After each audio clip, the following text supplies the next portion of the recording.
to Call the Damn Leads, the show by sales professionals for sales professionals. I'm your host, Drew B. Wilson. With more than 2 decades in sales, I've seen it, been through it, heard about it. Now I'm bringing it to you, my favorite people in the world, the sales community. Because let's be honest, this is the greatest job on earth. It doesn't matter where you come from, what background, what personality type, what gender. You can make an amazing life in sales. And today's guest, no stranger to the journey, Miss Becky Heidesch. That's correct. All right, nailed it. Awesome. Well, listen, Becky, I appreciate you being here. I want to jump right in. I want to hear your crazy sales story.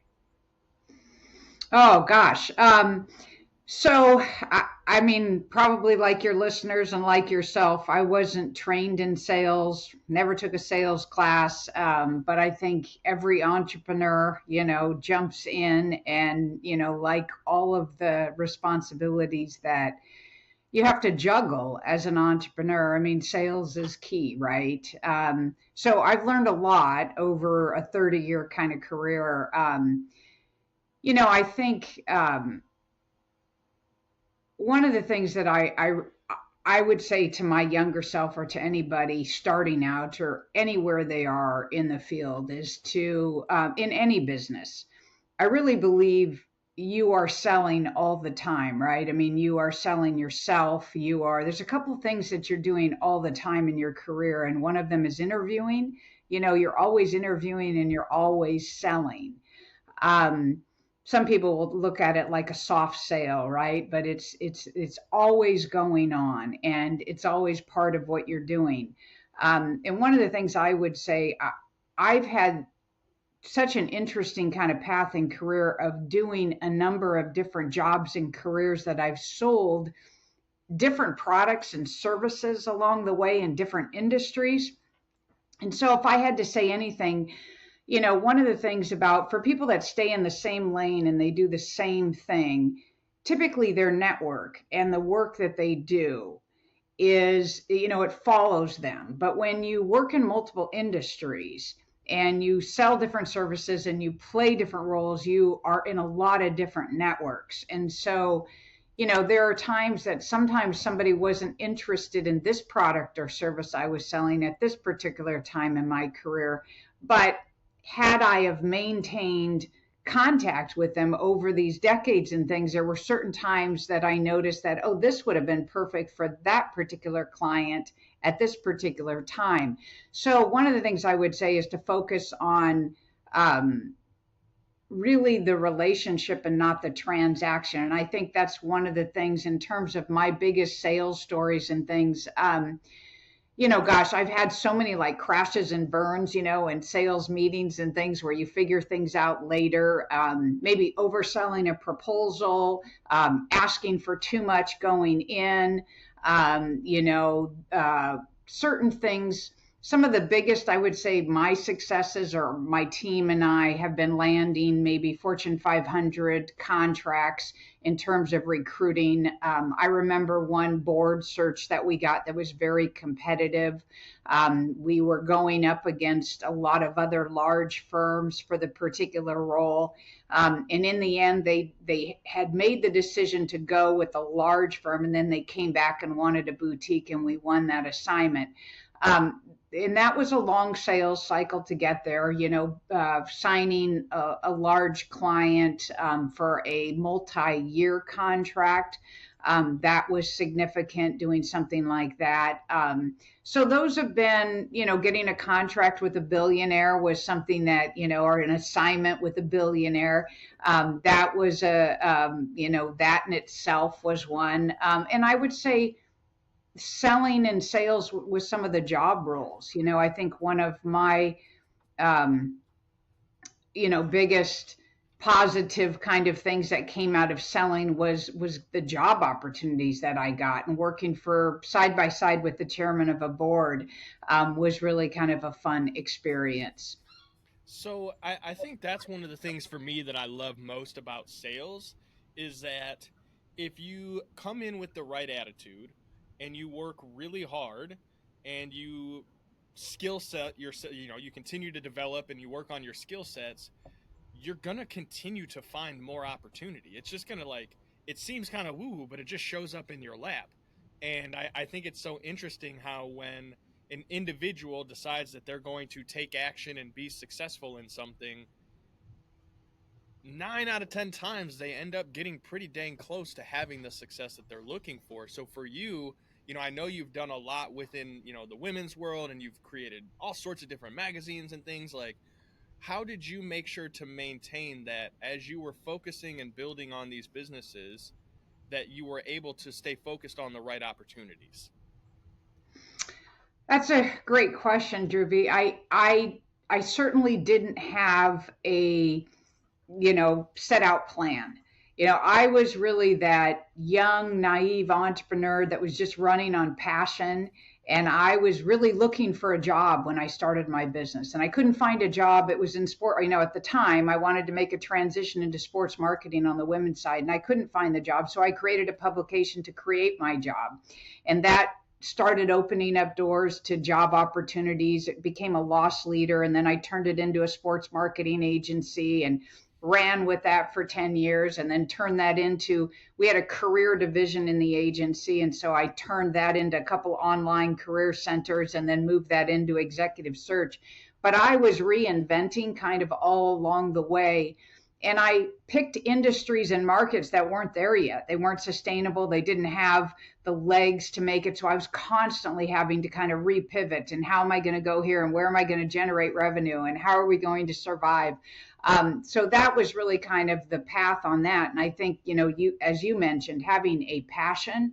I think, you got to have a passion, because it's hard, no matter what you do, it's hard, and it's going to continuously be hard. But I think having that passion and that drive is really how you learn sales, I think.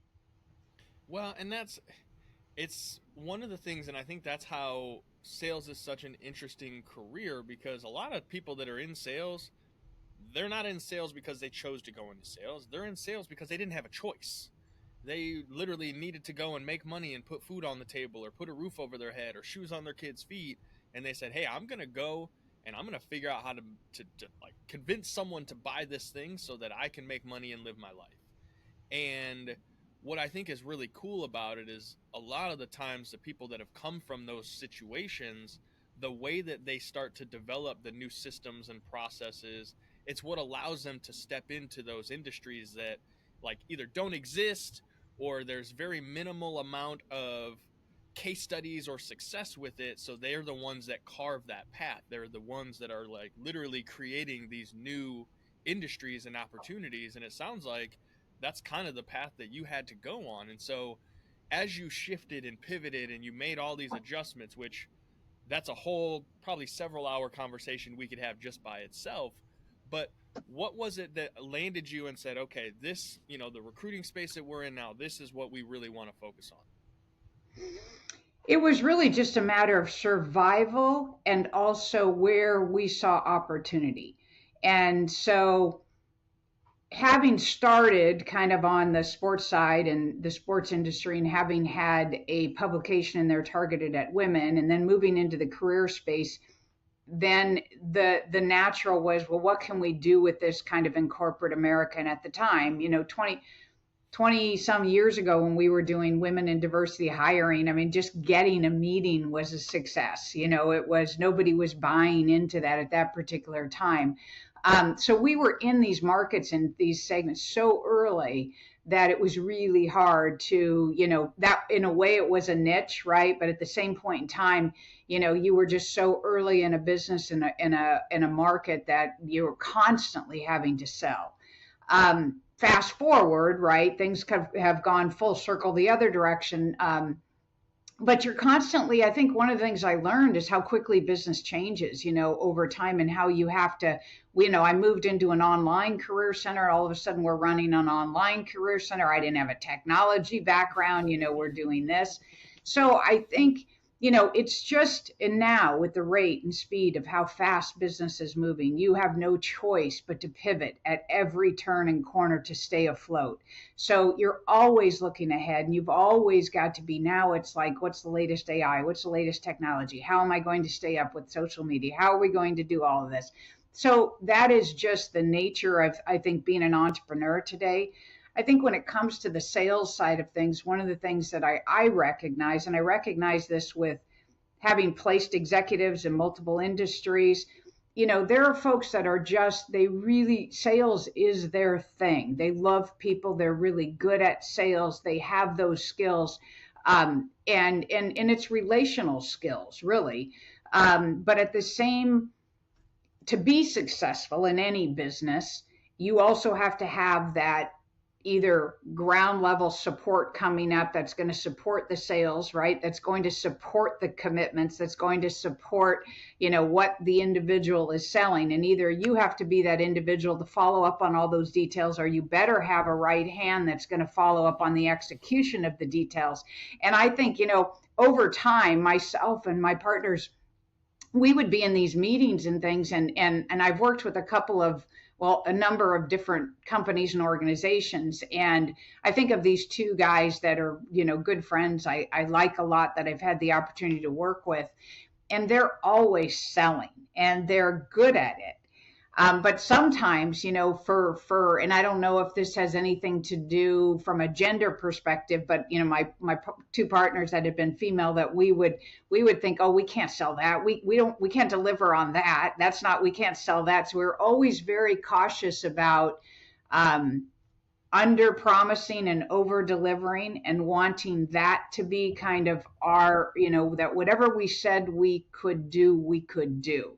But at the same point, we were always hesitant about upselling that if we were concerned about delivering. And I would see competitors just selling like crazy, whether they could deliver or not. So those were some of the things that I found interesting along my path. I think there's so much truth to that, in that it's always best, in my opinion, and this is just my opinion, but if you can under promise and over deliver, it's always going to create a way bigger lifetime value, way more referrals, reviews, all the things that allow you to grow and scale a business. Like, just that standard alone, under promise, over deliver, will do a world of amazing things.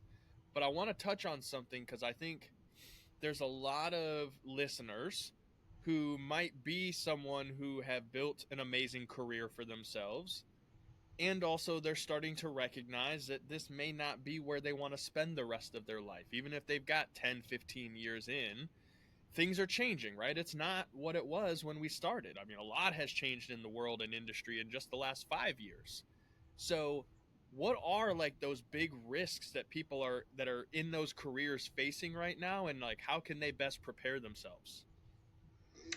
Yeah, so good question. I mean, we are in really, volatile, vulnerable times where things are changing so quickly. We have so many. I recently, in my book that came out, I talk about job security, the first couple of chapters, because I think it's so critical for people to understand that we just don't have it anymore. I don't care if it's Fortune 500 or working for a nonprofit or working in, your own business or a startup. There's just no job security anymore, anywhere, for anyone. And I really want people to have that as a mindset, to think that way.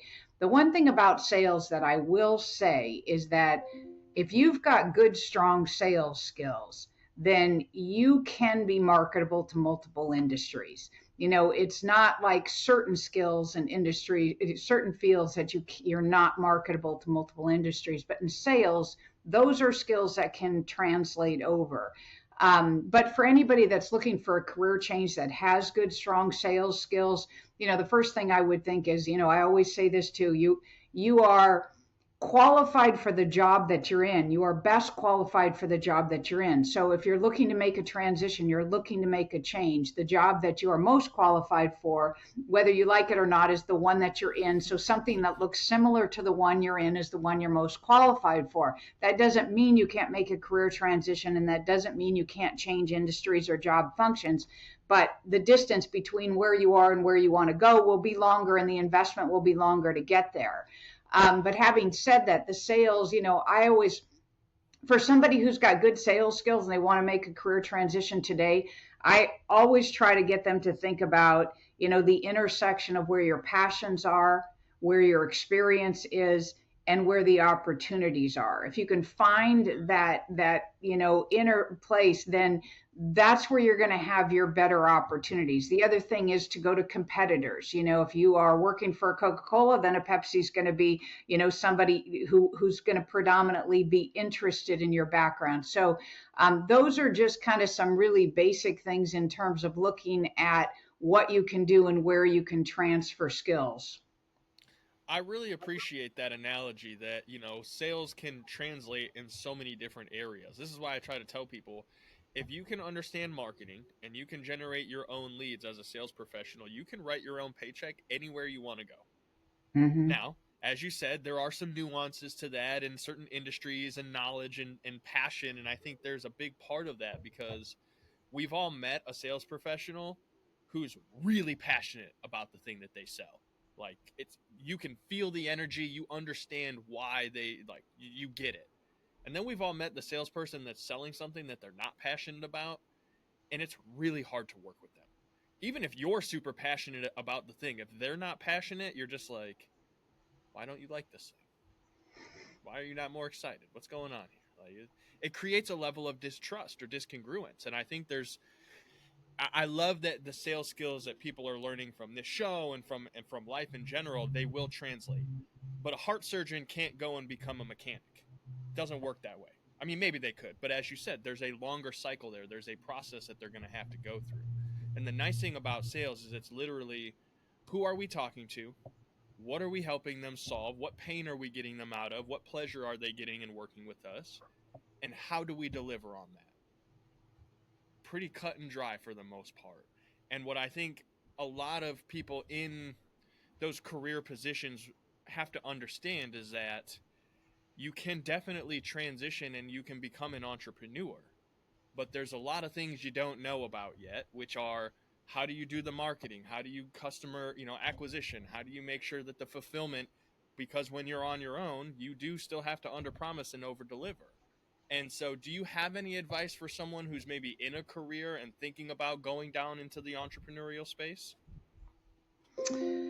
Yeah. So, most of Drewby, what I talk about and share are mistakes I've made, lessons I've learned, tips, tools, and strategies along the way. So I'm a big proponent of running your own business and being an entrepreneur.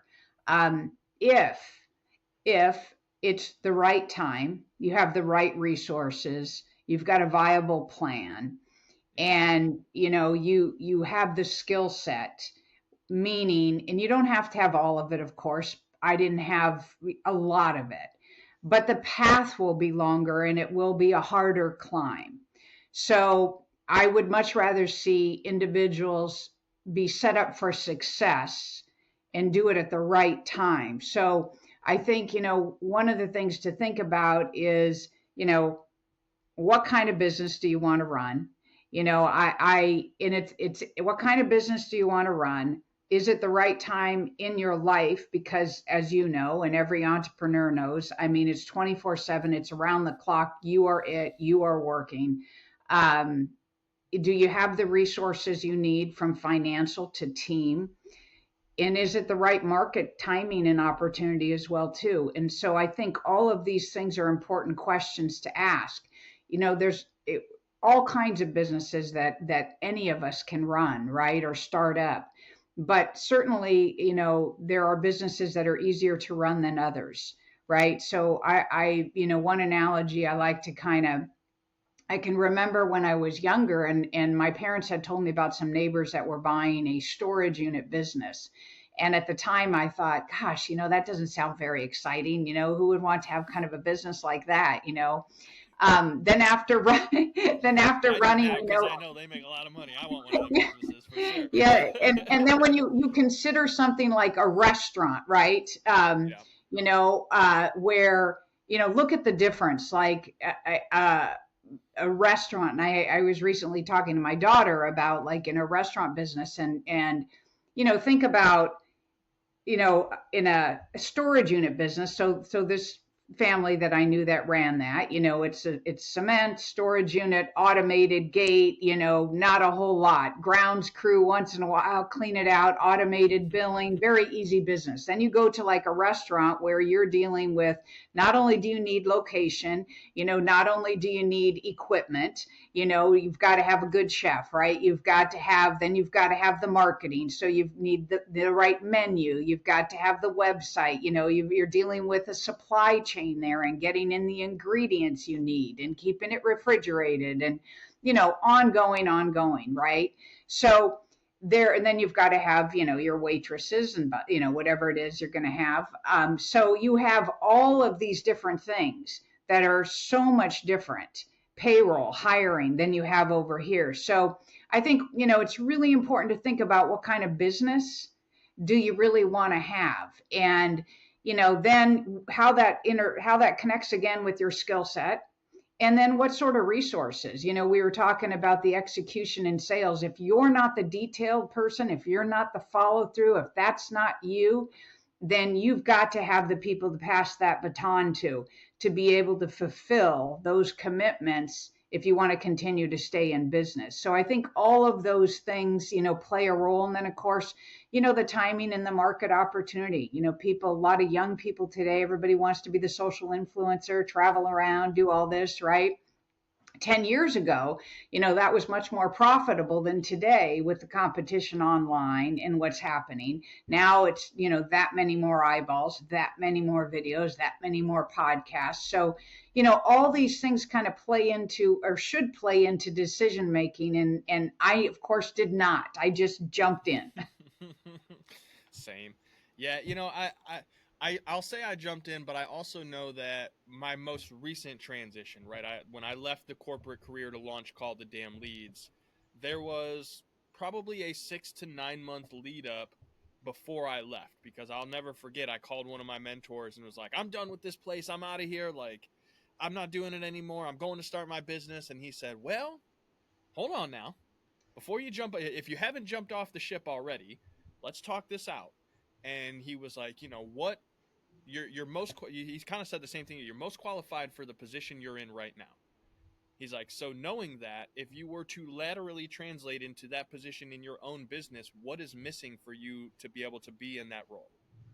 And it's like, well, I wouldn't have a sales team or a marketing department or a giant bank account to be stroking checks to everybody that I would need to hire to do those things. So yeah, that's pretty fair to say. Okay. And I was like, all right, well, and then if you did have to start over and you have a totally new market, how are you going to get in front of those individuals? Are you sure that you have the correct messaging for that audience? And is it the right time? Because, if you do it right now, you're dealing with X, Y, and Z, versus 6 months from now when it's a different season and certain people are making certain kinds of decisions.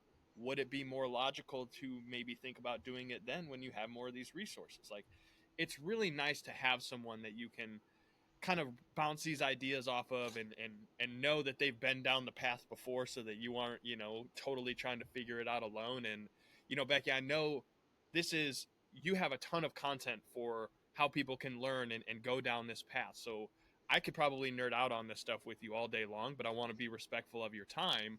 What's the best way for me and the listeners and everyone to come learn more about your content, your books, all the things that you do to help people? The website, probably the easiest, BeckyHeidesch.com. My executive search site is WSSexecutivesearch.com, but BeckyHeidesch.com, they can find me directly. Perfect. Well, I'll make sure I drop that all down in the show, the show notes and everything, so we can come and find you and check you out.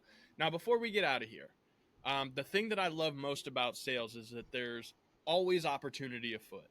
So there's probably someone new who's joined sales today, and by the stroke of God's luck, let's just hope that they landed on this podcast when they went to Google and said, hey, how do I do better at sales? And what advice would you give that individual? Just one thing that they can just take and implement every day. I'm sorry, Drewby. I think you cut off there a little bit. Would you mind repeating? Yeah. So because sales has always got new people coming in, new people going out.